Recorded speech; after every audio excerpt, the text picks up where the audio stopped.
Since returning to democracy in 1999, the Nigerian government has pumped trillions of naira into the power sector in a bid to reform it and provide stable power supply for the masses. Well, but not much success has been achieved on that front.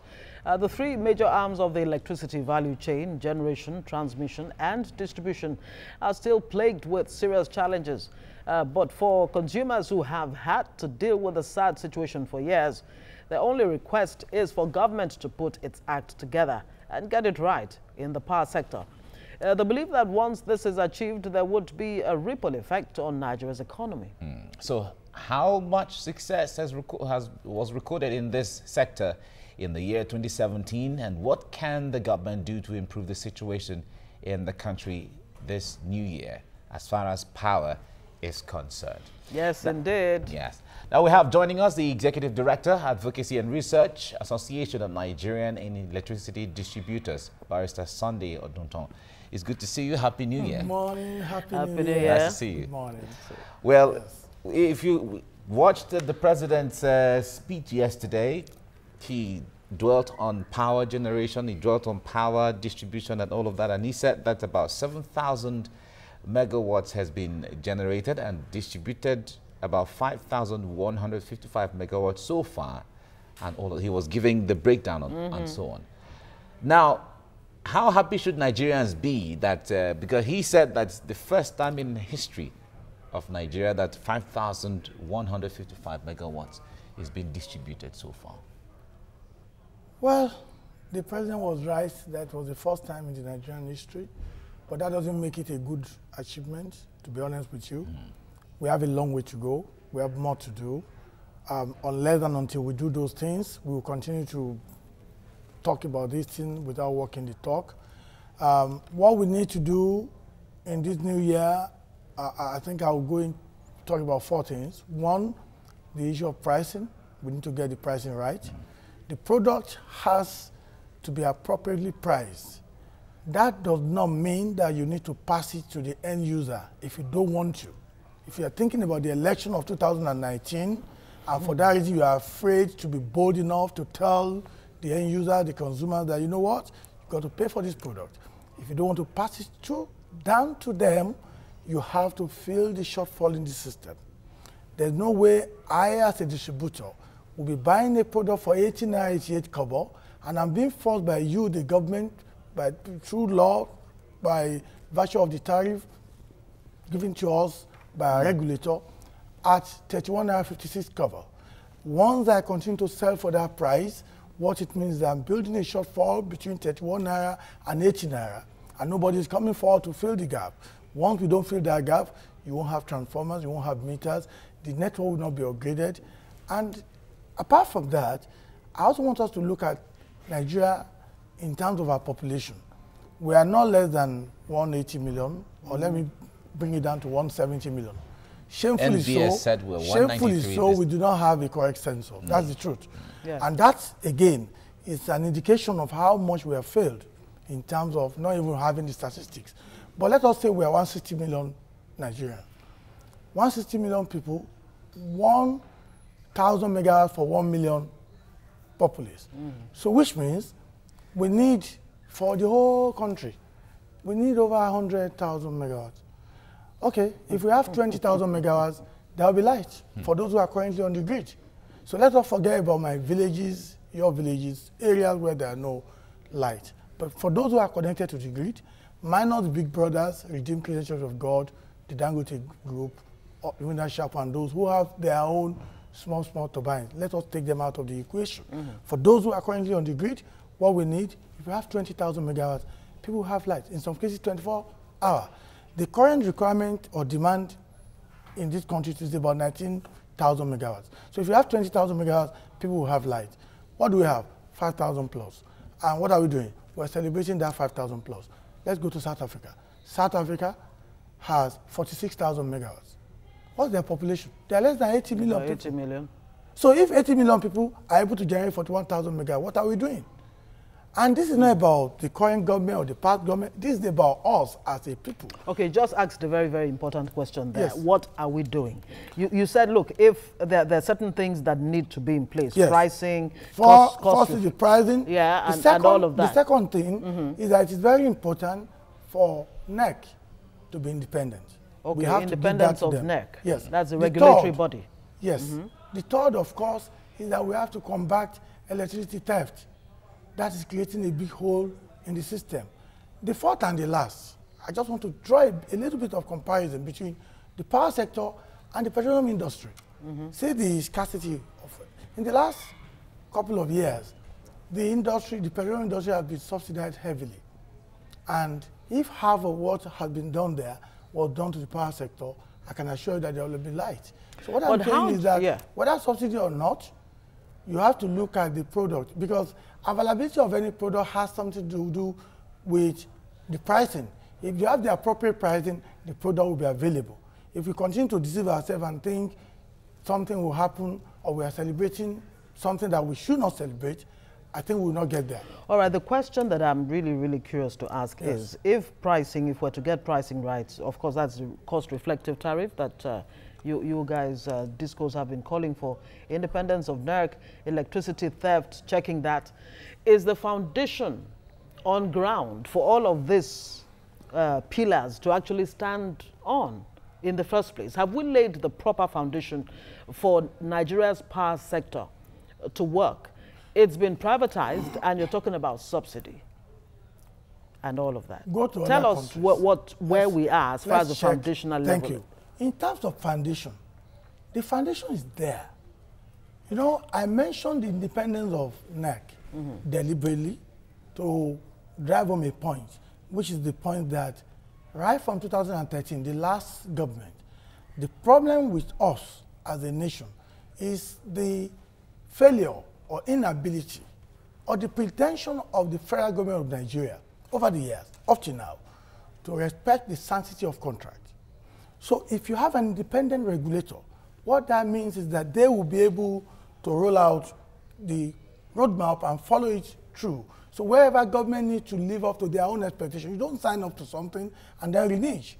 What has happened in terms of the foundation you're talking about is that the government of President Jonathan signed up to some agreement and they renege on every single point of that agreement, and the government that has taken over from them has not done better on that either. Do you want to give us an idea of what some of these agreements, at least the salient points? Number one, they were selling out this public utility to private investors who paid for it, and they said from day one, we'll make sure that the product is appropriately priced. And that's the foundation. Once you take away the naira and kobo aspect, you can't get it right. And they promised that that is what will happen from the 1st of November 2013. After signing all the agreement, they reneged. They also promised, knowing the shortfall in the system before they sold, they now said for the first 2 years, they'll provide 100 billion subsidy. That subsidy is not a help. It's like plugging their own, you're selling something to somebody with a lot of debt here and there, even gas debt.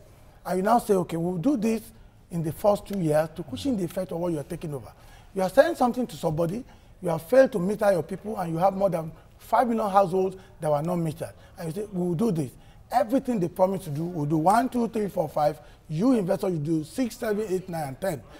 Your performance of 6 to 10 is predicated upon me performing 1 to 5. And what has happened is that they failed woefully to perform that 1 to 5 before the new government came on board. Okay, but are there engagements now for some of these areas to be handled? Are they constant? Are they current? In fairness to the current federal government, yes, efforts have been made. But like I said, it's one thing to make an effort. It's another thing to walk the talk. And that's why sometimes we go public and say, hey, we're not giving you life because this and this are the problem. But you know what the Nigerian system is all about? It's about you don't say anything. See something, say nothing. And once you say something objective or something that will help this nation, they'll say you are criticizing the government. They want everybody to be friends of government, even when government is doing what is not right. So what we're saying is, let us walk the talk. There are plans. There's a power sector reform program, something drawn up between the federal government and the World Bank, which if implemented to the letter, and I mentioned, and I want to emphasize to the letter, because I have statistics of how Nigerian government has failed from 1960 to date to implement things to the letter. It's not just about power sector. Look at infrastructure. Look at our roads. So it's about how we do our thing. We need to just do things better. All right, talking about infrastructure. Yes. Now, let me narrow it down to power infrastructure. Yes. You said that the demand right now is about 19,000, sorry. That's what is required. Exactly. Yes, 19,000 megawatts and all of that. Exactly, for those who are on the grid. If that is powered and sent out, do we have the infrastructure to handle that 19,000 megawatts? When you talk it goes to the question I raised about the foundation. If that is powered and sent out, I always want us to look at the industry as a whole. If we generate 20,000 megawatts today, we cannot transmit or distribute it. The current installed distribution capacity is 6,288 megawatts. That's our own side, distribution. And that was the result of a stress test carried out by the TCN, which is a government entity. So their own figure cannot lie. That's 6,288 megawatts. But the Transmission Company of Nigeria has a lot to do. They need to be well funded. And I can confirm too the effort that the government is doing something now a lot better than the previous government in terms of funding of the Transmission Company of Nigeria. What I'm saying is that if we can increase generation, increase the capacity to transmit the same, expand and improve the distribution network. If we can do the three together, we'll get there. But if we go on increasing generation and we're neglecting transmission, which belongs to government, and then we're blaming distribution, or we're not doing much about distribution, or we're expecting the investors who took over the distribution network to perform magic when they are building up 27 billion naira deficit every month. We cannot get there. So we need to do generation, transmission, distribution all together, openly, transparently. If any operator, my members, if any of them is not doing what they are supposed to be doing, take it over from them. Let us do what is best for the nation. Let us stop playing politics with power. Let us, for 1 minute, forget about the election of 2019. Or remember the election, but you think that is at the core of all of this? Is that what is at the... Well, historically, yes. And I'm being, well, me, I'm an Igbaman, forgive me. I beg with that people, we say our own, you know. That's the difference between us and others. The truth of the matter is that historically, Nigerian government, when it comes to an election is coming, they're always very careful. I don't want to use the word deceit. In 2015, we had that. What happened was that part of the problem today, and those who caused it, they have gone, is that the then government of President Jonathan, they deliberately froze R2 class of the tariff in expectation that, but R2 is residential customers, you and I, majority, about 70-something% of the customers. They froze it. That action was because they wanted you and I to vote for President Jonathan so that he would win election in 2015. The regulator then, they have denied it. I don't expect them to. Nigeria will not accept that. They will not confirm misdeeds. So what they did was to enhance their chances of winning the election. The rest, they say, is now history. All right, so we do understand that. But there are people who are saying, let's even leave that, you know, it's very debatable what you've just raised now. Yes. But there are those who are saying, look, there's a need for us to look again, including the legislature. There's a need to take another look at the whole privatization process. That may be where government got it wrong in the first place, and that is why we continue to have these problems, and whatever we build on it will only collapse. I respect that view. Whoever thinks we should take a look should please begin to take a look now. In fact, they should have taken a look like yesterday. It's one thing to come out and reel out political statements and say things that your constituents would like, in the case of National Assembly members who are saying this. If you want to take a look, please, I beg, take a look now and do that quickly. Let us have power.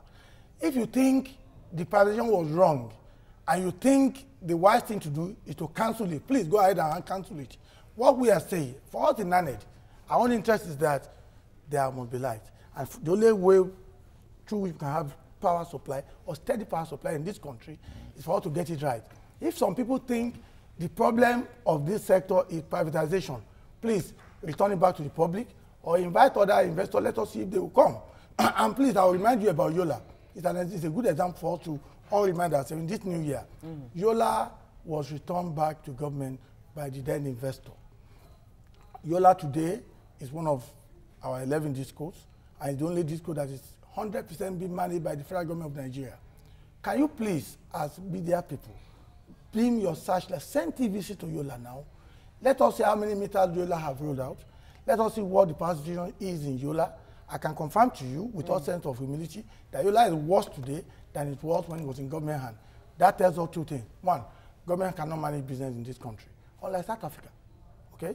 Number two, whether it is government or private, the basic things that ought to be done, unless and until those things are done, we will not have light. So it's not about privatization. But if people think that is the case, for us in NANED, we'll be saying, well, if you think it has to be, go back, review it, or do whatever you want, but let us do something. It's better to do something than not to do anything at all. Okay. The president in his broadcast yesterday talked about the success of the Mambila power project, which has been on for the past 40 years. And it's about taking off as it is. Now, Nigerians have been talking about the national grid system, where whatever you generate, put it in the national grid before it is distributed and all of that.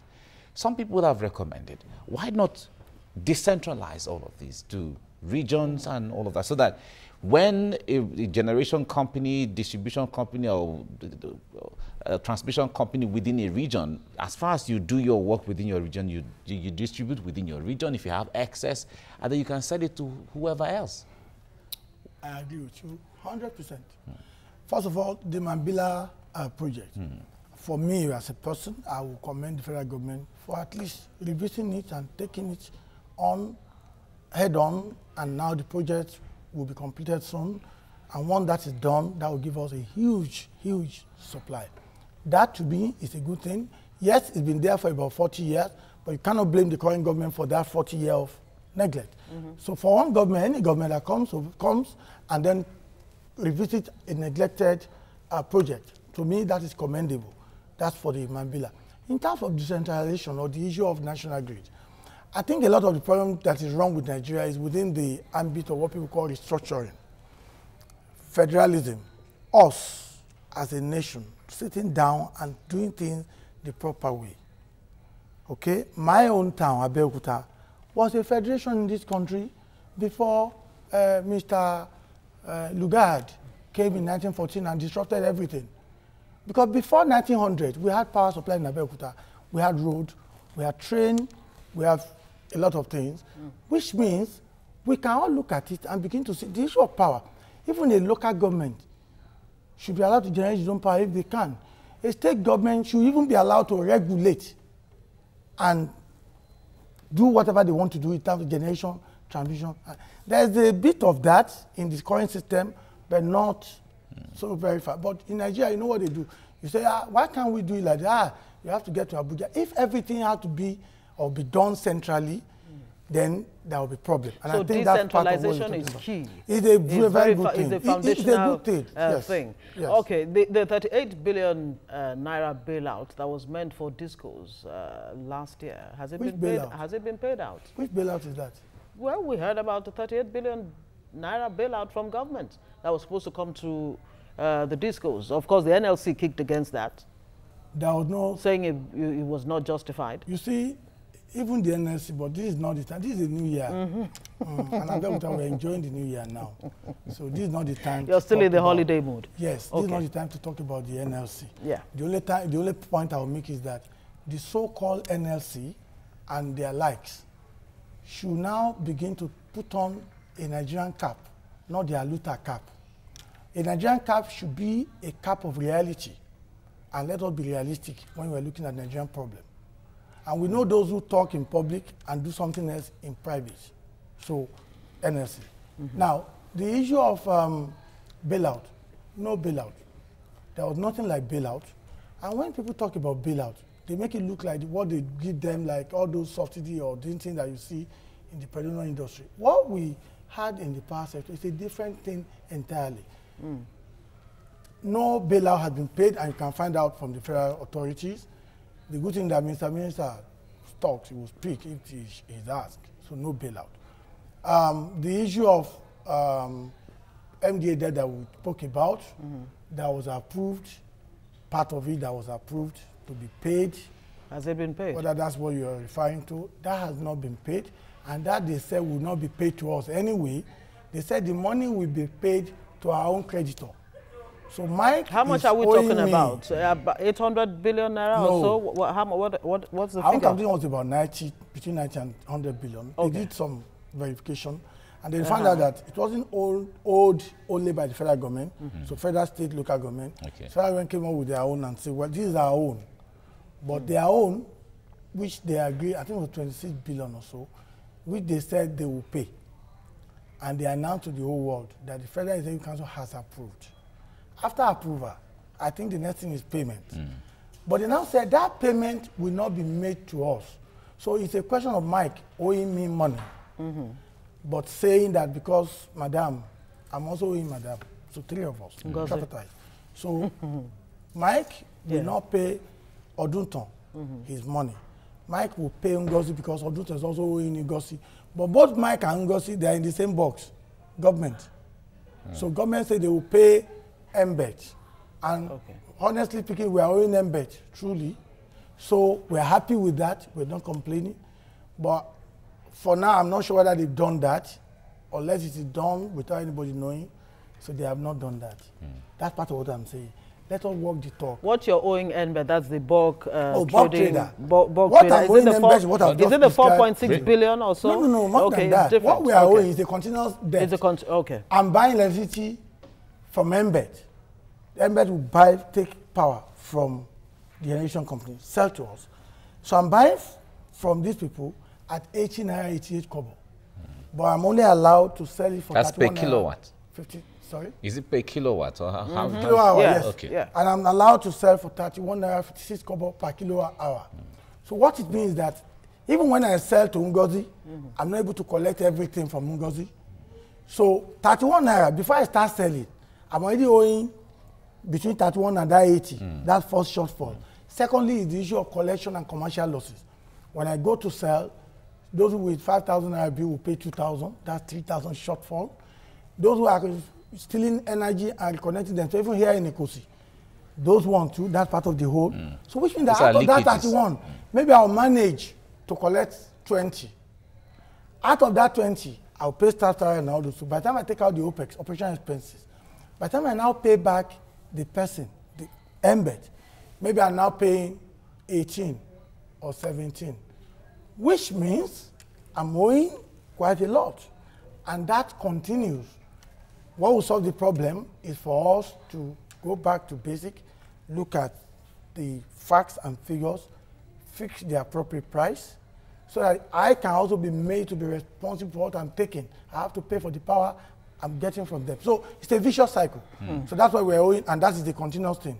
So that's why I said we are not complaining that Mike is now paying what he's doing or doing to Ngozi. But Mike has not even paid Ngozi. Anyway, I'm not owing Ngozi. I think I'm even more, I'm more confused than ever. But the question I really want to ask, a country like Ethiopia, for example, pumped in about $10 billion to build its power plant, and it's already exporting. Thank you. $10 billion is nowhere near the trillions that the Nigerian government over the years has invested in the power sector, still without results. We had a debate. What is it that Ethiopia is doing right that Nigeria can learn from?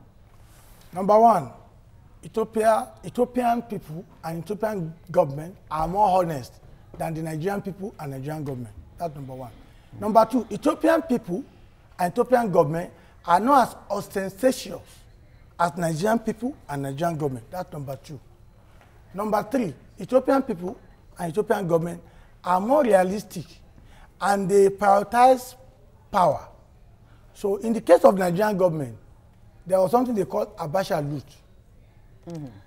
And there was a time they told us, Mrs. Nkojo Iweala, told us a few years back that they collected maybe $12 billion. And some of us are saying, use that money to construct an additional 10,000 megawatts for Nigeria. That is the price for that. $12 billion, yes. $12 billion will give you that additional. If you do that, there will be light. There will be a huge increment. How much money has Nigerian government been spending in real time? Because when you count money in the power sector, let's not talk about TCN. If you budget money for TCN, don't count the money used to buy Prado and Land Cruiser.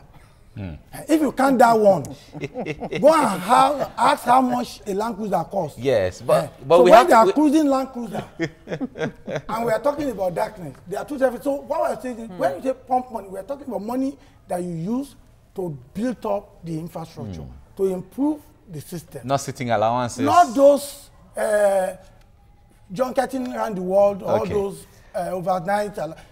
Nigeria has a lot of allowances. Nigeria is a country of allowances. Ethiopia, they don't do that. South Africa, they don't do that much. So we need to do better. We have to leave it here now. Sunday Oduton, Executive Director, Advocacy and Research, Association of Nigerian Electricity Distributors. Thank you so much for coming. Thank you very much for having me. Thank you. Thank you. We look forward to a great 2018 in the area of power supply. All right.